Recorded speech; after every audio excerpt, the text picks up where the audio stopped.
મહીસાગર જિલ્લા ખોડલધામ સેવા સમિતિ દ્વારા લુણાવાડામાં લેવવા પટેલ સમાજનું સ્નેહ મિલન અને સન્માન સમારોહ યોજાયો. ખોડલધામ ટ્રસ્ટના અધ્યક્ષ નરેશભાઈ પટેલની અધ્યક્ષતામાં યોજાયેલા આ કાર્યક્રમમાં કેબિનેટ મંત્રી જીતુભાઈ વાઘાણી અને રાજ્યમંત્રી કૌશિકભાઈ વેકરિયાની ઉપસ્થિતિ રહી. કાર્યક્રમ દરમિયાન ક્લાસ 1, 2 અને 3માં ઉત્તમ પરિણામ મેળવનાર વિદ્યાર્થીઓ તેમજ સમાજમાં લાંબા સમય સુધી સેવા આપીને નિવૃત્ત થયેલા કર્મચારીઓનું સન્માન કરવામાં આવ્યું. મંત્રીઓએ પોતાના ઉદ્બોધનમાં ખોડલધામ દ્વારા સમાજ માટે કરવામાં આવી રહેલા સેવાકીય કાર્યોની પ્રશંસા કરી હતી. સમારોહમાં મહીસાગર જિલ્લા પંચાયત પ્રમુખ, વિવિધ જિલ્લાઓના ટ્રસ્ટીઓ, સમાજના આગેવાનો, મહિલાઓ અને યુવાનો મોટી સંખ્યામાં હાજર રહ્યા.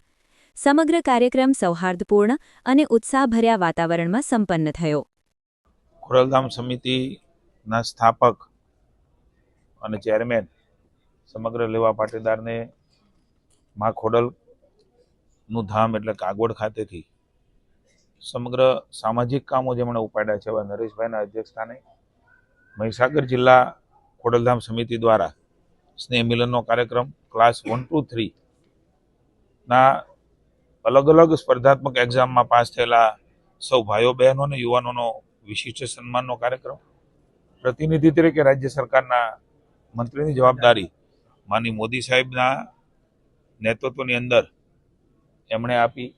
માનનીય અમિતભાઈ, માનનીય નડ્ડાજી, માનનીય મુખ્યમંત્રી ભૂપેન્દ્રભાઈના નેતૃત્વમાં અમારા પ્રમુખ શ્રી જગદીશભાઈએ અમારા ઉપર વિશ્વાસ મૂકીને મારીને કૌશિકભાઈની રાજ્ય સરકારમાં મંત્રી તરીકે જવાબદારી આપી ત્યારે એમનું પણ વિશિષ્ટ સન્માન એટલે કે અમારા મંત્રીપદના જે સન્માનનું પણ અહીંયા કાર્યક્રમ એ વિશેષ રખાયો છે. હું ઋણ સ્વીકાર કરું છું અને ખોડલધામ સમિતિ સમગ્ર રાજ્યની અંદર અલગ અલગ પ્રકારે સંગઠિત થઈને સમાજની સેવા, અન્ય સમાજની સેવા માટેના પ્રકલ્પો સાથે ભાઈ શ્રી નરેશભાઈના નેતૃત્વમાં અનેકવિધ પ્રકલ્પો, એ કેન્સર હોસ્પિટલ હોય, કોમ્પિટિટિવ જે એક્ઝામ છે એમના ક્લાસીસ હોય,